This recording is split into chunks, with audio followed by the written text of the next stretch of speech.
Hello students, আজ আবার তোমাদের সামনে এলাম। গণিত প্রকাশ নবম শ্রেণী, আজ 22তম পাঠ। তোমাদের নিশ্চয়ই ক্লাস ভালো লাগছে। যদি ভালো লাগে অবশ্যই লাইক করবে এবং সাবস্ক্রাইব করে রাখবে। আশা করি ধারাবাহিকভাবে নবম শ্রেণীর সমস্ত কোর্স তোমরা এই চ্যানেলের মধ্যে পেয়ে যাবে। তাহলে আজ শুরু করছি 13 দাগে একই অঙ্ক। আর একটা কথা বলে রাখি, আগের ক্লাসগুলো যদি কেউ মিস করে থাকো তাহলে অবশ্যই আমার ডেসক্রিপশন বক্সে দেওয়া লিঙ্কের মাধ্যমে তোমরা আগের ক্লাসগুলো সমস্তটাই পেয়ে যাবে। 13-এ 3x² + 2x + 1 কি অঙ্কটা দেওয়া আছে? দেওয়া আছে যে একটা গুণ করতে 2 টাকা আর একটা যোগ করতে 1 টাকা লাগে। তাহলে নিচের সংখ্যামালাগুলির মান নির্ণয় করতে কত টাকা লাগবে? ঠিক আছে, কি নিয়ম ব্যবহার করে সবচেয়ে কম টাকায় সংখ্যামালাটির মান আমরা বের করতে পারব? তাহলে প্রথমটা দিয়েছে, দেখো 3x² + 2x + 1, 3x² + 2x + 1। তাহলে x এর মান দেওয়া আছে 5, ঠিক? x এর মান দেওয়া আছে 5। তাহলে প্রথমে দেখো আমরা x এর মান বসিয়ে দিলাম। তাহলে 3 × 5² + 2 × 5 + 1, যেমনটা আছে x এর জায়গায় 5 লিখলাম, x এর জায়গায় 5 লিখলাম। তাহলে এইটা যদি ক্যালকুলেশন করি তাহলে কি পাবো? 5 অর্থাৎ দুটো গুণ করতে হচ্ছে। দেখো এখানে 3 × 5 × 5, দুটো গুণ প্লাস 2 × 5 + 1। তাহলে এখানে কটা গুণ করতে হচ্ছে? গুণে বলো। 1 2 3, তিনটে গুণ। যোগ করছে কটা? 1 2, তাহলে দুটো যোগ। যোগ করতে 1 লাগে আর গুণ করতে 2 লাগে। তাহলে 3 × 2 যোগ 2 × 1 সমান 3 2 6, 6 আর 2 1 2 2, মানে 8। এবারে আর একটা প্রসেস আছে, অর্থাৎ এই প্রসেসটা করাতে যে এটা লাগলো, পরবর্তী প্রসেসটা আমরা দেখব কত লাগছে। সেটা হচ্ছে বিচ্ছেদ নিয়ম। কীরকম? 3x² + 2x + 1, এখানে x কমন নিলাম।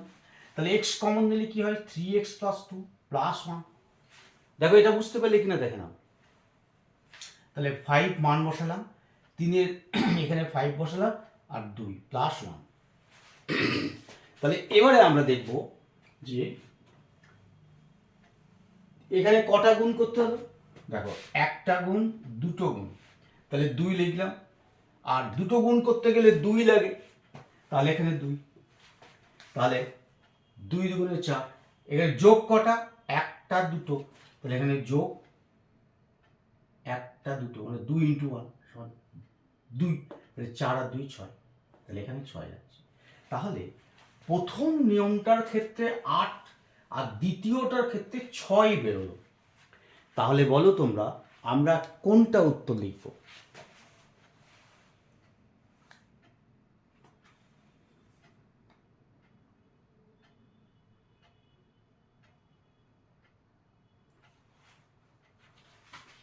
তাহলে আমরা অবশ্যই বলতে পারি যে বিচ্ছেদ নিয়ম যদি আমরা করি তাহলে আমাদের কম টাকা লাগবে। বুঝতে পেরেছো? তাহলে এখানে লিখে দেবো যে বিচ্ছেদ নিয়ম করলে আমাদের কম টাকা লাগবে। তাহলে বিচ্ছেদ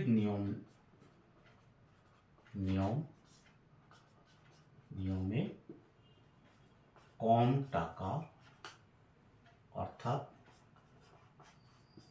6 টাকা লাগবে। ঠিক আছে, এরপরে পরের অঙ্কটা করব। তাহলে পরের অঙ্কটা বোঝো, পরের অঙ্কটা লিখে দিয়েছি, বোঝো। 2x³ plus 3x² plus 2x plus 3, x এর মান দেওয়া আছে এক্স। তাহলে ডাইরেক্ট আমরা এক্স এর মান এখানে পুট করব। তাহলে কি পাবো? তাহলে 2 ইন্টু x³ মানে 7 প্লাস 3 ইন্টু এক্স এর মানে 7 স্কোয়ার প্লাস 2 ইন্টু 7 প্লাস 3 হয়েছে। তাহলে এখানে কটা গুণ দেখো, 2 ইন্টু 7 ইন্টু 7 ইন্টু 7, কটা গুণ? গুণো 1 2 3, তিনটে গুণ প্লাস 3 ইন্টু 7 ইন্টু 7, এখানে দুটো গুণ, তাই তো, প্লাস 2 ইন্টু 7 প্লাস 3। তাহলে আমরা গুনবো যে কটা গুণ। তাহলে এখানে গুণ 1 2 3 4 5 6, 6টি।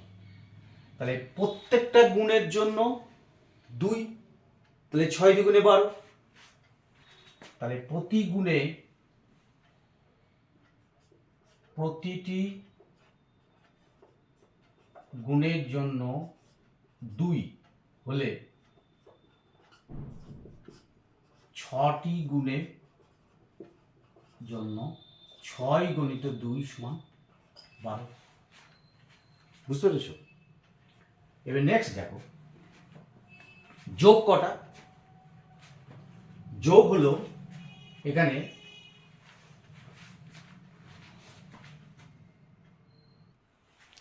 তাহলে যোগ কটা? যোগ হলো 1টা 2টো 3টে। তাহলে যোগ এখানে যোগ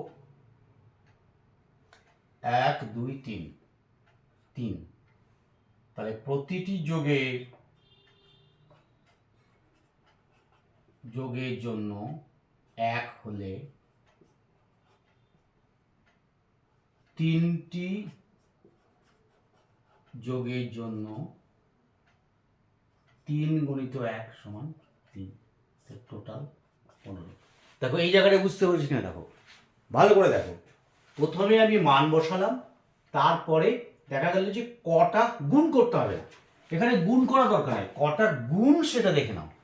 1টা 2টো 3টে 4টে 5টা 6টা, 6টা গুণ 6 2 12, বেড়ে গেল। তারপরে যোগ দেখো, 1টা 2টো 3টে, 3 1 3 6, তাহলে 15। এবারে এই একটা প্রসেস হলো। এবারে নেক্সট প্রসেসটা আমরা দেখব। তাহলে নেক্সট প্রসেসটা আমরা ফ্যাক্টরাইজ করব, উৎপাদকে বিশ্লেষণ, উৎপাদক গঠন করব। কি করে? এখানে দেখো, আমি যদি এক্স কমন নিই, এক্স স্কোয়ার, তাহলে কি হবে? এটা সমান লিখব 2x প্লাস 3, কি হবে তো? এবার নেক্সট এখানে 1 কমন নিলাম, তাহলে 2x প্লাস 3। দেখো ভালো করে বুঝে নাও, এক্স স্কোয়ার এটা যদি গুণ করে এখানে আবার ফিরে দিতে পারবো। কীরকম? এক্স স্কোয়ার 2x, তার মানে 2xt, আর এক্স স্কোয়ার ইন্টু 3 সমান 3x স্কোয়ার, আবার এখানে ফিরে যেতে পারছি। ভালো করে বুঝে নাও। আবার দেখো এই দুটোকে আবার কমন নেবো। কি করে? 2x প্লাস 3 এটাকে নিলে পরে এখানে পড়ে থাকবে এক্স স্কোয়ার প্লাস 1। দেখো এই জায়গাটা বুঝতে পারছি কিনা ভালো করে দেখো। যদি প্রবলেম থাকে অবশ্যই বলবে। এবার এক্স এর মান বসাবো। তাহলে x = 7 বসিয়ে পাই, কি হবে? 2 ইন্টু 7 প্লাস 3 ইন্টু 7 স্কোয়ার আছে মানে 7 ইন্টু 7 প্লাস 1। তাহলে এখানে গুণ কটা ভালো করে লক্ষ্য করো, এখানে গুণ হলো 1 2 3, তাহলে 3 দুগুণে 6, যোগ কটা 1 2, 6 2 8। দেখো একটু ভাবো,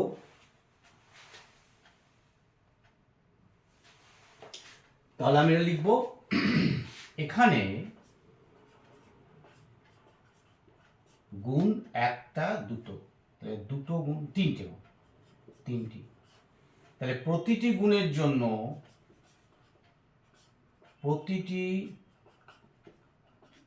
জন্য দুই হলে তিনটি গুণের জন্য সমান 3 গুণিত 2 সমান 6। বুঝা গেল? এখানে যোগ 1 2 দুটি, তাহলে প্রতিটি যোগের জন্য 1 হলে দুটি যোগের জন্য 2 গুণিত 1 সমান 2, তাহলে টোটাল 8। তাহলে আগে আমরা কত পেয়েছিলাম বলো? আগে কত পেয়েছিলাম? আগে পেয়েছিলাম 15।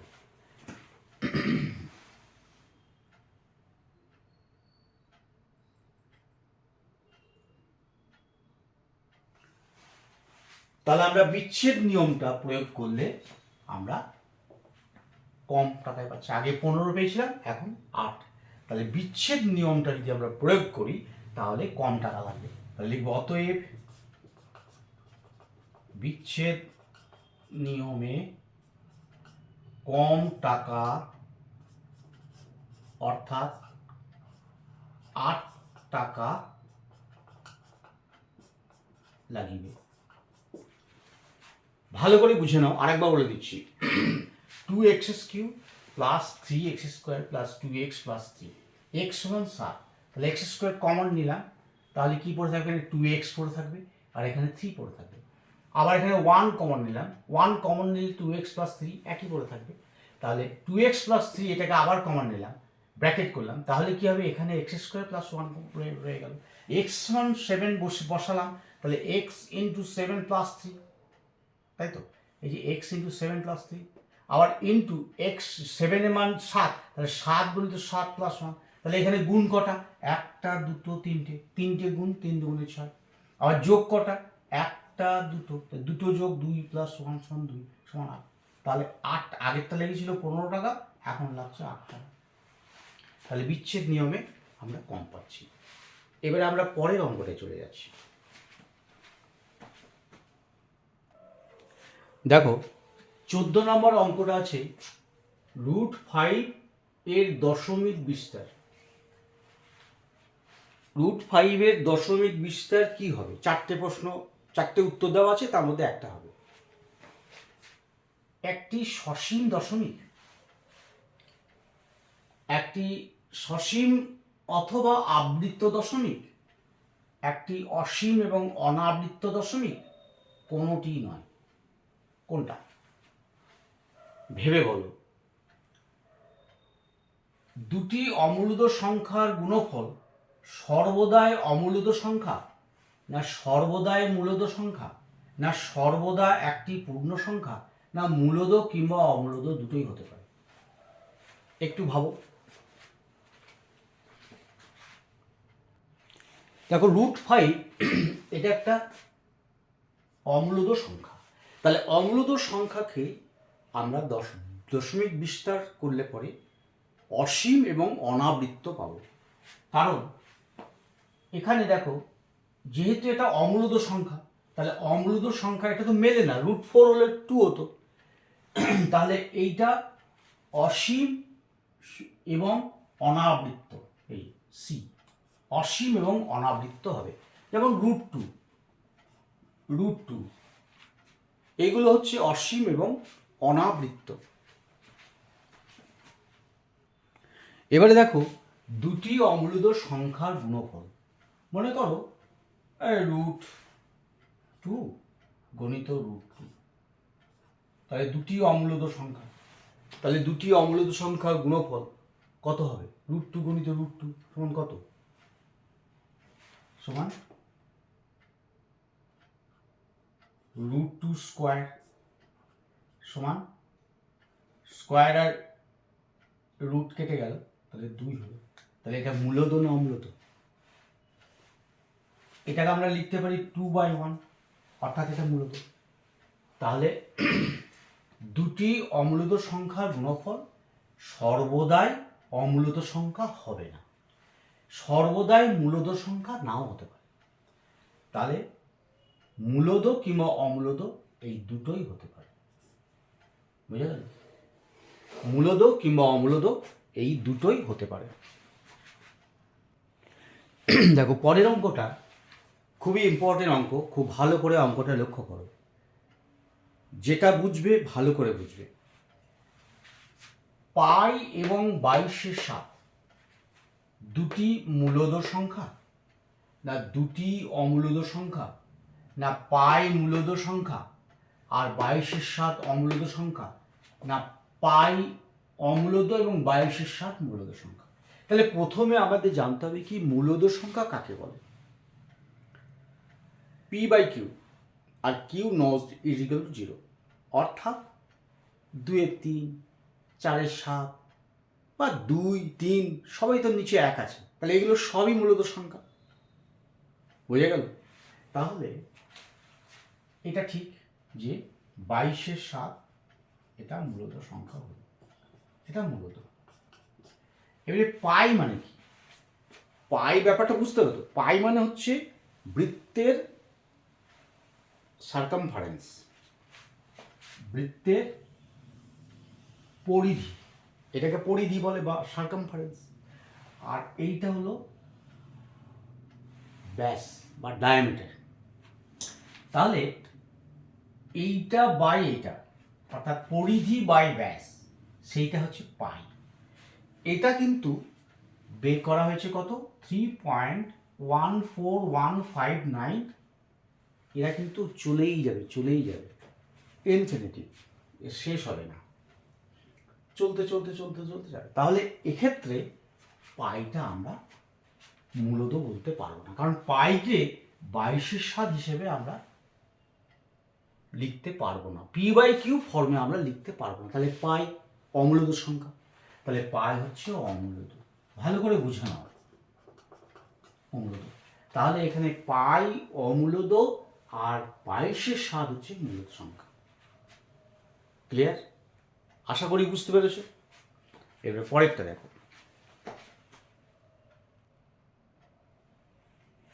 দেখো এখানে দুটি মূলদ সংখ্যার মধ্যে কোনো মূলদ সংখ্যা নেই, একটি মাত্র মূলদ সংখ্যা আছে, অসংখ্য মূলদ সংখ্যা আছে, আর কোনো অমূলদ সংখ্যা নেই।